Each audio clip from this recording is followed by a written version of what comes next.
Astro sign channel வாயிலாக உலகெங்கும் வாழ்ந்து கொண்டிருக்கும் சகோதர சகோதரிகளுக்கு அன்பார்ந்த வணக்கங்கள் மற்றும் வாழ்த்துக்கள். இன்றைய பதிவு 2025 பிப்ரவரி மாத ராசி பலன்கள். இந்த பிப்ரவரி மாதத்தில் ரிஷப மனையில் குரு பகவான் வக்ரமாக இருந்தார் அல்லவா? இப்போ இந்த பிப்ரவரி மாதம் 4ஆம் தேதி என்று வக்ர நிவர்த்தி அடைகிறார். 2 கிரக பயிற்சிகள் இந்த பிப்ரவரி மாதத்தில் நடக்க இருக்கிறது. அதன்படி பார்க்கும் பொழுது புதன் பகவான் மகர மனையிலிருந்து கும்ப மனைக்கு பெயர்ச்சியாகிறார் வருகின்ற பிப்ரவரி மாதம் 11ஆம் தேதி. அதே போல சூரிய பகவான் பிப்ரவரி மாதம் 12ஆம் தேதி என்று மகர மனையிலிருந்து கும்பமனைக்கு பிரவேசிக்கிறார். செவ்வாய் பகவான் வக்ரமாக மிதுன மனையில் வீட்டிருக்க இந்த ராகு கேதுக்கள், ராகு பகவான் மீன மனையிலும் கேது பகவான் கன்னி மனையில் வீட்டிருக்க, ஆஸ் யூசுவல் சனி பகவான் கும்ப மனையில் ஆட்சி பலம் மூல திரிகோண பலம் பெற்று பலனை கொடுக்க போகிறார். அதே போல சுக்கிர பகவான் இந்த மாதம் பிப்ரவரி மாதம் உச்ச பலத்தோட வலிமையாக மீனமனையில் வீற்றிருக்கிறார். ஸோ இந்த கிரக அமைப்புகளை வைத்துக்கொண்டு இந்த பிப்ரவரி மாதத்தில் என்ன மாதிரியான பலன்கள் எப்படி இருக்கும், எதை செய்யலாம் எதை செய்யக்கூடாது, இந்த மாதம் நல்லபடியாக அனைத்து காரியங்கள் ஜெயமாக என்ன மாதிரியான தெய்வ வழிபாடு உகந்தது என்பதை பற்றித்தான் இந்த பதிவில் நம்ம டீட்டெயிலாக பார்க்க போகிறோம். அதற்கு முன்னால் நம்முடைய சேனலை நீங்கள் ஃபர்ஸ்ட் டைம் பார்ப்பவர்கள் என்றால் மறக்காம சப்ஸ்கிரைப் பண்ணிக்கிங்க. சிம்மராசி அன்பர்களே, இந்த பிப்ரவரி மாதம் என்ன மாதிரியான பலனை தரும் அப்படின்னு பார்க்கும் பொழுது, உங்கள் ராசிநாதன் என்று சொல்லக்கூடிய சூரிய பகவான் 6ஆம் இடத்துல போய் அமர்ந்திருக்கார். 6ஆம் இடம் என்றால் என்ன? கடன், நோய், எதிர்ப்பு, பகையை கொடுக்கக்கூடிய இடம். அப்போ நீங்கள் போய் எதிரி ஸ்தானத்தில் உட்கார்ந்துருக்கீங்க, நீங்கள் போய் கடன் அப்படிங்கிற இடத்துல போய் உட்கார்ந்துருக்கீங்க. அப்போ உங்களுடைய சிந்தனைகள், செயல்கள் அத்தனையும் எதிர்ப்பு சார்ந்த விஷயங்கள், கடனை சார்ந்த விஷயத்தில் தான் உங்களுடைய எண்ண ஓட்டங்கள் இருக்கும். கடனை அடைத்து விடலாமா, கடன் என்ன ஆகும், கடனை வாங்கலாமா வேண்டாமா, ஸோ இந்த மாதிரியான எண்ண ஓட்டங்கள், எதிர்ப்புகள் இருக்குது. அந்த எதிர்ப்புகளை எப்படி சமாளிப்பது என்பதை பற்றிய சிந்தனைகள், அதே சமயத்தில் ஹெல்த் சார்ந்த விஷயங்கள், அதாவது உடல்நலம் சம்பந்தப்பட்ட விஷயங்கள், ஒரு ஜெனரல் செக்கப் பண்ணிக்கலாமா, ஸோ இந்த மாதிரி ஹெல்த் சம்பந்தப்பட்ட விஷயத்தில் உங்கள் எண்ண ஓட்டங்கள் அதிகமாக இருக்கும். அதே சமயத்தில் வேலை சம்பந்தப்பட்ட 6ஆம் இடம் என்பது வேலையை குறிக்கக்கூடிய இடம் அல்லவா? அப்போ வேலையை மாறிவிடலாமா, ஒரு வேலையில் ஒரு மாதிரியான தன்மை இருந்து கொண்டிருக்கிறது. இந்த மாதிரியே எண்ண ஓட்டங்களை கொடுக்கக்கூடிய ஒரு மாதம் பிப்ரவரி மாதம். அது குருவினுடைய பார்வை பெற்றிருக்கிறதுனால இந்த நிகழ்வுகள் அத்தனையும் நல்லபடியாக முடியக்கூடிய தன்மை இருக்கு. அதே இந்த பிப்ரவரி 12ஆம் தேதிக்கு அப்புறம் 7ஆம் இடத்தில் அமர்ந்து கொண்டு தனது சமசப்தம பார்வையாக ராசியை பார்ப்பது நல்லது.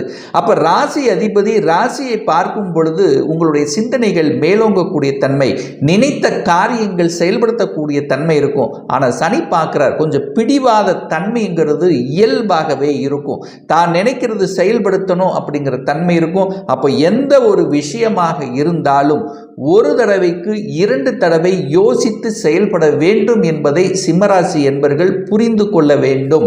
சரி, 2ஆம் அதிபதி தனத்தை கொடுக்கக்கூடியவன், குடும்பத்தை அமைத்து கொடுக்கக்கூடிய அந்த புதன் பகவான் உங்கள் ராசிநாதனோடு சேர்ந்து குருவினுடைய பார்வை பெற்றிருப்பதும், குருவினுடைய பார்வை 2ஆம் இடத்தின் மீது பதிவதும் சிறப்புத்தான். அதாவது இந்த பிப்ரவரி 4ஆம் தேதி இதுவரை குரு வக்ர நிலையில் இருந்தார் அல்லவா? இப்போ வக்ர நிவர்த்தி அடைகிறார்.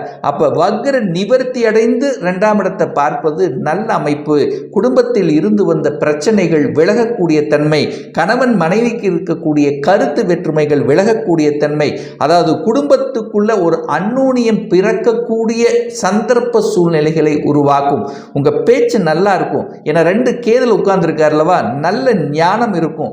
எதை எங்கே எப்படி பேசணும் அப்படிங்கிற தன்மை இந்த காலகட்டம் உங்களுக்கு சிறப்பு பெறும் அப்படின்னு சொல்லுவேன். அதே சமயத்தில் பொருளாதார சார்ந்த விஷயத்தில் நட்பலனை கொடுக்கக்கூடிய அமைப்பு, குடும்பத்துக்கு தேவையான பொருள்களை வாங்கி மகிழக்கூடிய தன்மையும் இந்த காலகட்டம் உங்களுக்கு சிறப்பு பெறுகிறது.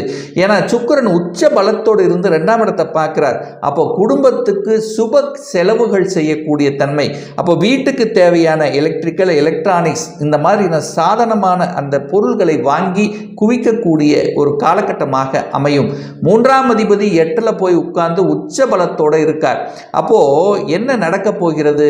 டிராவல் அதிகமாக அதாவது பிரயாணங்கள் அதிகமாக இருக்கக்கூடிய தன்மை இருக்கும்.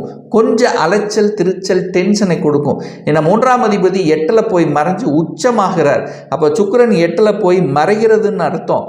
ஆனால் அங்கே ராகுவோடு சேர்ந்திருக்கிறதுனால கொடுக்கல் வாங்கல் விஷயங்கள், கையொப்பம் சம்பந்தப்பட்ட விஷயத்தில் ரொம்ப ரொம்ப கவனமாக இருக்கணும். யாருக்கும் ஜாமீன் கையெழுத்து இந்த மாதம் போடக்கூடாது என்பதை உறுதியாக மனதில் பதிய வைத்து கொள்ள வேண்டும் இந்த சிம்ம ராசி அன்பர்கள். அதே சமயத்தில் சுகஸ்தானங்கள் வலுப்பெறக்கூடிய அமைப்பு இந்த மாதம் நல்லா இருக்கு. ஏன்னா குரு இதுவரைக்கும் வக்ரம் பெற்று 4ஆம் இடத்தை பார்த்தார் அல்லவா, சனியும் பார்த்தார். அப்போ தாய் வர்க்கம் சார்ந்த விஷயத்தில் சில பிரச்சனைகள் இருந்து கொண்டிருக்குது. அது தீர்வாகிற மாதிரி ஒரு தன்மை இருந்தது. ஆனால் தீர்வு ஆகலை அப்படின்னு இருந்த விஷயங்கள் இப்போ இந்த குரு வக்ர நிவர்த்திக்கு அப்புறம் அந்த குருவினுடைய பார்வையால் அது நிவர்த்தியாக கூடிய தன்மையை உருவாக்கும். அப்போ எதெல்லாம் அழுத்தம் பிரஷரோடு இருந்த இந்த விஷயங்கள் அல்லது பூர்வீக சம்பந்தப்பட்ட, அதாவது தாய் சம்பந்தப்பட்ட பூர்வீகத்தில் இருந்து வந்த பிரச்சனைகள் களையக்கூடிய ஒரு காலகட்டமாக அமையும். அதே சமயத்தில் பார்த்தீங்கன்னா ஒரு வீடு வாங்கணும் என்கின்ற எண்ண ஓட்டங்களை கொடுக்கக்கூடிய ஒரு மாதமாக இருக்கும். இந்த சிம்மராசி என்பர்கள் யாரெல்லாம் ஒரு வீடு வாங்கணும், ஏதாவது கடன் ஆக்கணும், அந்த கடனை சுப கடன்களாக கன்வெர்ட் பண்ணிக்கிறது புத்திசாலித்தனம். அப்போ வீடு வாங்கி கொள்ளலாம், அதில் எந்த ஒரு தப்பு கிடையாது. இடம் வாங்கி கொள்ளலாம். விவசாயத்தில் இருக்கக்கூடிய இந்த சிம்மராசி என்பர்கள் இந்த மாதம் நீங்கள் விளைவிக்கக்கூடிய பொருள்கள் மூலமாக கணிசமான லாபத்தை கொடுக்கக்கூடிய அமைப்புங்கிறது இருக்கிறது.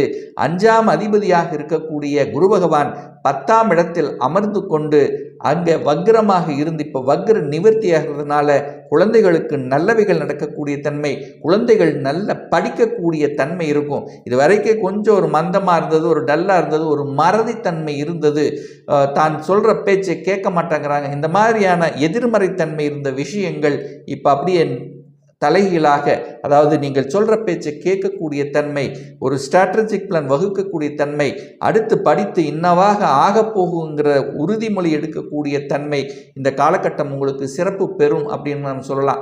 அதே சமயத்தில் படிப்பில் ஆர்வம் இருக்கும், அந்த படிப்பு குறிக்கோள் நன்றாக இருக்கும், படிப்பு சார்ந்த விஷயத்தில் மேம்பாடு அடையக்கூடிய ஒரு நல்ல மாதமாக இருக்கும். நல்ல படிக்கக்கூடிய ஒரு என்வாயர்மெண்ட் கிரியேட் பண்ணக்கூடிய ஒரு காலகட்டமாக அமையும். அதே சமயத்தில் 6க்குரியவன் தனக்கு 2ஆம் இடத்தில் இருக்கின்ற காரணத்தால் வேலை உண்டு, வேலை மாற்றம் உண்டு, வேலையில் அழுத்தம் பிரஷருங்கிறது நிச்சயமாக உண்டு. என குரு 10ஆம் இடத்தில் அமர்ந்து கொண்டிருக்கார். 8க்குரியவன் 10ஆம் இடத்தில் அமர்ந்து கொண்டு அந்த 6ஆம் இடத்தை பார்க்கறதுனால நிச்சயமாக வேலையில் ஒரு அழுத்தம் பிரஷருங்கிறது நிச்சயமாக இருக்கும். வேலையை மட்டும் அவசரப்பட்டு ஆக்ரோசப்பட்டு விட்டுவிடக் கூடாதுங்கிறதை ஞாபகத்தில் வைத்து கொள்ளுங்கள். என 10ஆம் அதிபதி 8ல் அமர்ந்து 8ஆம் அதிபதி 10ல் அமர்ந்து பரிவர்த்தனை பெற்றிருக்கிறதுனால வேலை உண்டு. ஆனால் வேலையில் கொஞ்சம் அழுத்தம் பிரஷரை கொடுக்கக்கூடிய அமைப்பை உருவாக்கிவிடும். அதே சமயத்தில் பார்த்தீங்கன்னா அந்த 10க்குரியவன் 8ல் இருக்கிறதுனால 8ங்கிறது ஒரு வலிவேதனையை கொடுத்தாலும் திடீர் அதிர்ஷ்டத்தை கொடுக்கக்கூடிய இடமும் அந்த 8ஆம் இடம். அப்போ நீங்கள் எதிர்பார்க்காத நிலையில், எதிர்பார்க்காத சந்தர்ப்பத்தில் உங்களுக்கு ப்ரமோஷன், இடமாற்றம் கிடைக்கக்கூடிய வாய்ப்புகளையும் உருவாக்கக்கூடிய காலகட்டமாக இந்த பிப்ரவரி மாதம் அமையும்.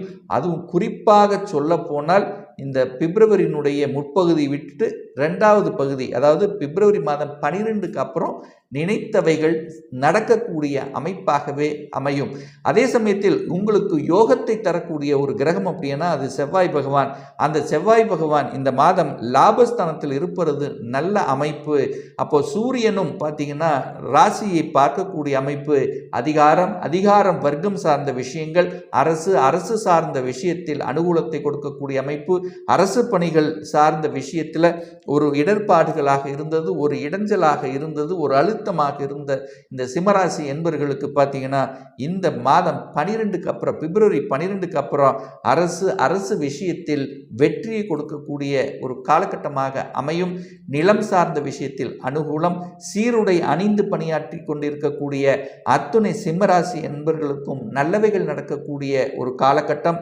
விளையாட்டு சம்பந்தப்பட்ட, உடற்பயிற்சி சம்பந்தப்பட்ட, உபகரணங்கள் சம்பந்தப்பட்ட, ஸோ இந்த மாதிரி இருக்கக்கூடிய அனைவருக்கும் ஒரு நல்ல ஒரு காலகட்டம் இந்த பிப்ரவரி மாதம் சொல்லலாம். சுக்கிரன் போய் 8ல் இருக்கிறதுனால கலத்திர விஷயத்தில் மட்டும் கொஞ்சம் கவனமாக இருக்கணும். சுக்கிரன் ராகுவோடு சேர்ந்திருக்கார்லவா, அப்போ ஆண்கள் பெண்கள் சம்பந்தப்பட்ட விஷயங்கள், பெண்கள் ஆண்கள் சம்பந்தப்பட்ட விஷயத்தில் கவனமாக இந்த மாதம் கையாள வேண்டும் என்பதையும் ஞாபகத்தில் வைத்துக் கொள்ளுங்கள். அதே சமயத்தில் பணம் சார்ந்த விஷயம், பணம் கொடுக்கல் வாங்கல்ல ரொம்ப எச்சரிக்கையாக இருக்கணும்.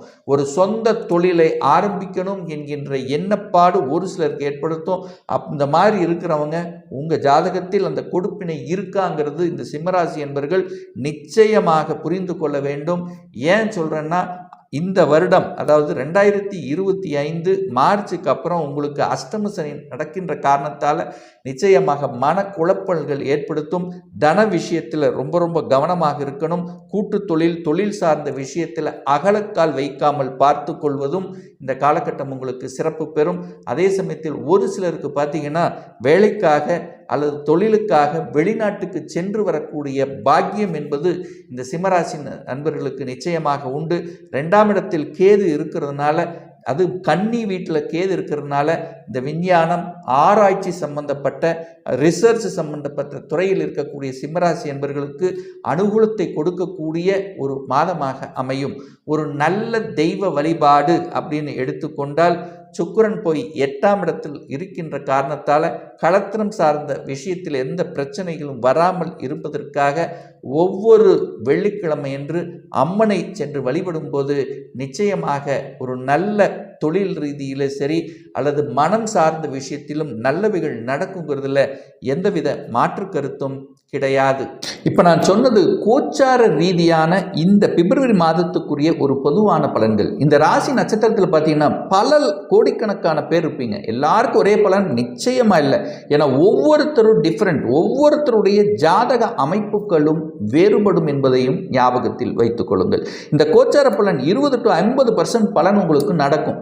தசாபுத்தி பலன் 80% நடக்கும். அப்போ இந்த கோச்சார பலனை கண்டினியூஸாக ஒரு 3 மாதத்துக்கு பாருங்க. சரியாக பொருந்தி வரவில்லை என்றால் தசாபுத்தி பார்த்தீங்கன்னா 6, 8, 12ஓட கனெக்டிவிட்டி இருக்கும். அல்லது தசாநாதனோட பாவ கிரகங்கள் என்று சொல்லக்கூடிய சனி, ராகு, செவ்வாய், இந்த ஒட்டுமொத்த கிரகங்களினுடைய தாக்குதல் இருக்குங்கிறதையும் புரிந்து கொள்ள வேண்டும். ஒரு துல்லிய பலன் வேணும் அப்படின்னா உங்கள் ஜாதகத்தில் கிரகங்கள் எப்படி இருக்குது, என்ன ஆதிபத்தியம் பெற்றிருக்கு, எத்தனை டிகிரியில் இருக்கார், இப்போ தசா புத்தி அந்தரம் சூட்சமம் என்ன நடக்கிறது என்பதை பொறுத்து நீங்கள் கேட்கக்கூடிய எந்த கேள்வியாக இருந்தாலும் இந்த 2025 சொந்த தொழில் செய்வதற்கான விதி கொடுப்பினை நம்மளுடைய ஜாதகத்தில் இருக்கா? அப்படி இருக்கக்கூடிய பட்சத்தில் எப்போ நம்ம சொந்த தொழில் செய்யலாம்? திருமணம் நடக்க மாட்டேங்குது, எப்போ தான் நமக்கு திருமணம் நடக்கும்? எப்போ நமக்கு குழந்தை பாக்கியம் கிடைக்கும்? எப்போ எனக்கு இடமாற்றம், ப்ரமோஷன் கிடைக்கும்? இது போன்ற கேள்விகளுக்கு துல்லிய பலனை நம்மால் கூற முடியும். ஒரு பர்சனல் கன்சல்டேஷன் எடுத்துக்கணும், ஒரு சுயஜாதகம் பார்க்கணும் என்று விருப்பமுடைய அன்பர்கள் டிஸ்பிளே தெரியக்கூடிய நம்பருக்கு வாட்ஸ்அப் மூலியமாகவோ ஃபோன் கால் மூலியமாகவோ தொடர்பு கொண்டு அப்பாயின்மெண்ட் பெற்றுக்கொண்டு கன்சல்டேஷன் எடுத்துக்கலாம். நிச்சயமாக இந்த பதிவு ஏதாவது ஒரு ரூபத்தில் உங்களுக்கு யூஸ்ஃபுல்லாக இருக்குங்கிறதுல எந்தவித மாற்று கருத்தும் கிடையாது. நம்ம சேனலை நீங்கள் ஃபர்ஸ்ட் டைம் பார்ப்பவர்கள் என்றால் மறக்காம சப்ஸ்கிரைப் பண்ணிக்கங்க.